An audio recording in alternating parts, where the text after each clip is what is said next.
Commissioner Beckett, sorry, you're referring to what individual neighborhoods would have in the way of existing above-ground or telecommunication facilities, or what is it that we would be Well, surveying? I'm or thinking of inventorying? areas like Westlake that were Oh. developed about 20 to 30 years ago, not quite.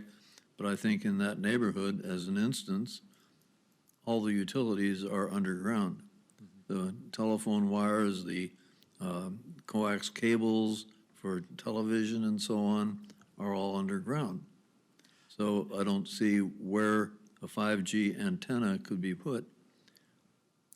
Yeah, point well taken. And so among the many questions that we have for our Public Works staff and the legal counsel who have been assisting them with this is, must we allow small cell facilities?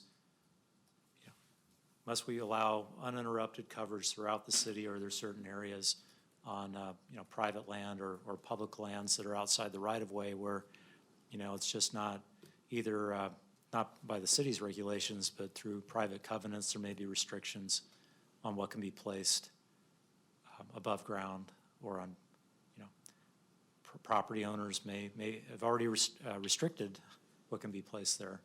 And the city, wouldn't be in a position of requiring that. Maybe the telecommunication companies are,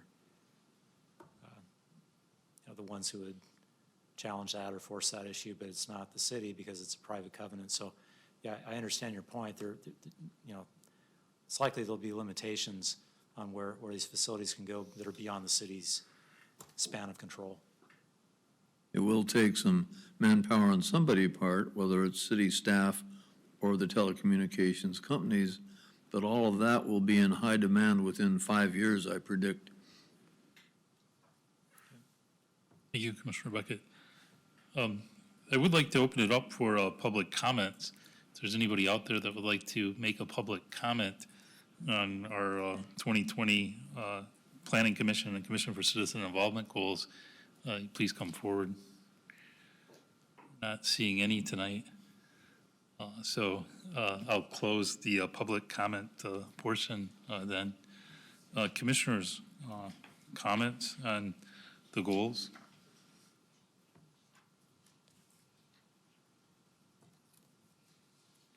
Vice Chair Pepe? I think the recommendation that Director Siegel just put forward to add that to our goals would be an interesting one to discuss, as well as with the current case going through the Ninth Circuit, revising the small cell goal to accommodate how that works through the court process. Thank you, Commissioner Pepe. Yeah, I think Vice Chair Pepe has good points. My concern would just be the timing of it. It's a little bit tricky, so that, I know the advisement is to maybe look at some of the legal events that are occurring before jumping in. But at the same time, I think we got to make sure that, the telecommunication providers don't get in front of us and start, taking action. So I agree with staff's recommendation. I think we just got to keep a close eye on it. And, if things change, be in a position where we can, prioritize and come back quickly to the goal if we need to.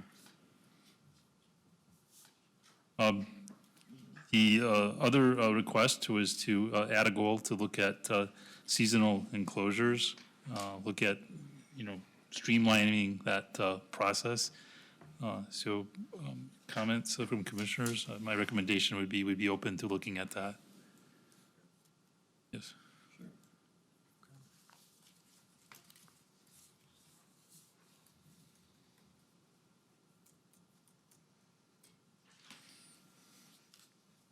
So is the recommendation then to go with the current set of goals that we have and to take those forward to review with city council and ask council for approval? Director Siegel? One question or one item for your consideration, the comments from the Lake Grove Business Association. And how would you like to approach that? You've discussed it previously. You heard from a representative of that group, and they've provided some language here or some concepts. When I read this on attachment 2, page 1, kind of the passages that I underlined were uniformity and consistency of right-of-way street elements. And so I understood that to mean furnishings like streetlights, benches, drinking fountains, those sorts of things. And then that's in the sentence after the 2 bullets. And then the next paragraph, I underlined flexibility from, or in architectural styles, yet with quality materials. That seemed to be another focus area for the group. And then the third paragraph describes some concerns about tree preservation and perhaps the opportunity to preserve trees in some of the remnant parcels that, or special street setbacks that remain when we're looking at development applications specifically.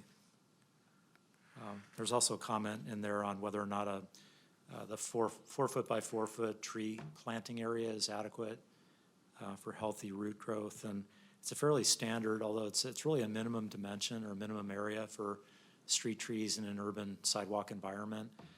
It is fairly common, and it's more importantly that the city requires good site preparation, and that the soils and the cavity that's opened up for street trees is prepared properly for the trees, and that the soil is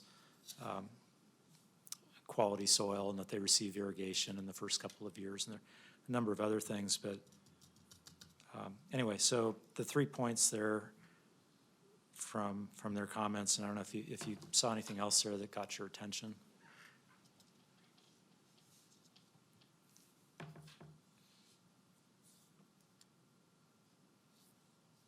Well, Director Siegel, I would be inclined to say that the commission would be open to looking at that. I think we still have the outstanding concern that we want to hear from the neighborhood association. So from our previous meeting, I thought one of the actions was that the Lake Grove Business Association would go out and maybe discuss and come back kind of with a joint kind of statement on where the neighborhood association stood, as well as the Lake Grove Village Business Association. So I'd be inclined to take a look at it. I think the other point would be, just to try to prioritize it with the other work that the commission has. So not to maybe interrupt or prioritize higher than some of the other goals, but definitely leave room on the 2020 work schedule for the Plan Commission to take a look at it. And then also, like I said, get the feedback from the neighborhood association. Commissioners, other comments? Commissioner Ward? I completely agree that the West Lake Grove Design District and the Lake Grove Village Center standards should be as nearly the same as is possible. I understand now that there's a difference in the street lighting fixtures. And I don't think we'd want to remove one set of them and require replacement. But to make those 2 districts consistent, the rules for those 2 districts consistent makes all kinds of sense, because they are contiguous with one another and are just sort of part and parcel of the same district along Boone's Ferry there. And I agree with Chair Heap that the placing it in a proper order of prioritization is important. I don't think we want to drop everything to do this, but I do believe it's worth doing.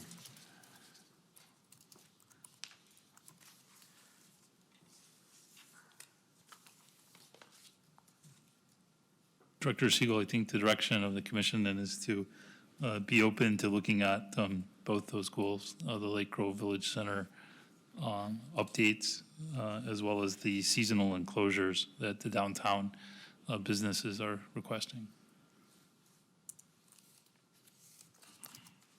Okay. Is that sufficient then for the goals, or are we set for the review and the feedback from council? Yes, so we will finalize the kind of the draft list of goals, because they still are draft goals. And you have, let's see, trying to find the date here. So anyway, you have the goals, or the Boards and Commissions Summit on December 5th, so that'll be the first sort of opportunity to share the list of goals, and then a joint meeting with the City Council on December 17th. And from there, that'll, I think, provide the direction or feedback anyway on prioritization. So, we haven't attempted to prioritize these or put specific target dates on them, because I think that meeting with the council will be helpful in guiding us there. Okay, thanks. Next, we'll move on to the next item on the agenda, other business. Didn't have anything. Commissioner Ward? Yes, December 9th will be my last meeting with the Planning Commission, as I have purchased property in rural Yamhill County and will be moving there soon. Thank you, Commissioner Ward. We're sorry to hear that you'll be leaving the commission. You've been a very valuable member to the commission. Your input has always been well received and appreciated. So you'll definitely be missed. Thank you, Commissioner Ward. Director Siegel, you want to go into schedule review? December 9th, the only regular or business item is on the Community Development Code amendments for the R6 zone. And so we'll have draft code amendments. Ellen Davis is the staff planner on that, so she'll be here to present. It's a fairly concise little package of code changes and some graphics, so it shouldn't be a late meeting. I think it'll be fairly concise, and don't have any other business on the 9th. And then through the beginning of the year, we've started to plot some of the meeting dates, and there will be some pretty high-level planning, if you will, beginning in January with UGB and the concept plan for the Lusher Farm area. That'll be coming to the Planning Commission for a public hearing on January 27th as a prerequisite to the city filing the urban growth boundary amendment to bring Lusher Farm into the urban growth boundary, so eventually the city can annex that land that it owns and it operates a park up there. One of the steps is that the city adopts a concept plan for the area, which will be look a lot like the Lusher area master plan that the city already has in place. And then by March 15th, I believe the deadline is the 15th of March for the city to submit their application to Metro. And Metro is the decision-making body for urban growth boundary amendments. They take the lead on that. They receive the city's input through the concept plan and direction from the city council to initiate the change. And then once the Metro process concludes, and provided they've made a decision to amend the urban growth boundary, the city picks up with amendments to the comprehensive plan. So we need to adopt a plan map and any text changes that might be required to address the Lusher Farm area. So those are the steps that are still ahead of us, and that'll begin in January. So the other tasks that we're working on and some of the projects that are ongoing are showing up on the schedule for 2020 as well. I'm happy to answer any questions. Commissioners, any questions on the schedule? Commissioner Beckett? Yes, when is the joint meeting with the city council? December 17th. 7th? 17th. 17th, okay. And that's an afternoon meeting. They meet at 3 o'clock. Right. Yeah.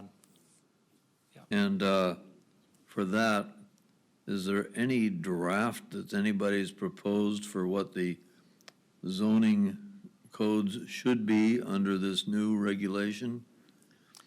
Under House Bill 2001? Yes. There is no draft yet from the state. The state of Oregon Department of Land Conservation and Development is tasked with developing a model ordinance, and administrative rules that will guide the work that we do eventually, if we're not already doing it before that model comes out. And their schedule, I think, has a target date of the second half of 2020 is when they expect to have a model. Well, when we have the joint meeting, it might be useful to have somebody there with a list of what those new codes might look like that would affect the city, so that we have that basis to talk between the planning commission and the city council.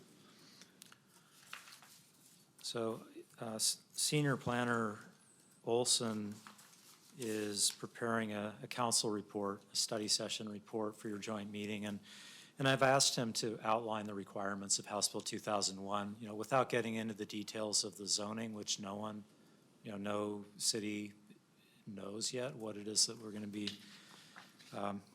drafting. I've asked him to just outline what are the key dates, what are the decision points the city has, and conceptually, what are the areas that the statute or the legislation directs us to look at. So, middle housing, what is it, how is that defined? What does the statute say, basically? The same information that City Attorney Powell presented to you back in July is what we'll have for your joint meeting. But I think the more salient points or the more important questions at this time when you meet with the council is to make sure that we're, how would the council like to approach this question of implementation? Because we have some decisions to make about whether and when the city goes forward in amending its code. There's the first decision point is, and we need to do some investigation of our infrastructure, is whether or not we have adequate sewer and water infrastructure in place to handle the residential densities that could be, allowed by code amendment or allowed by the zoning.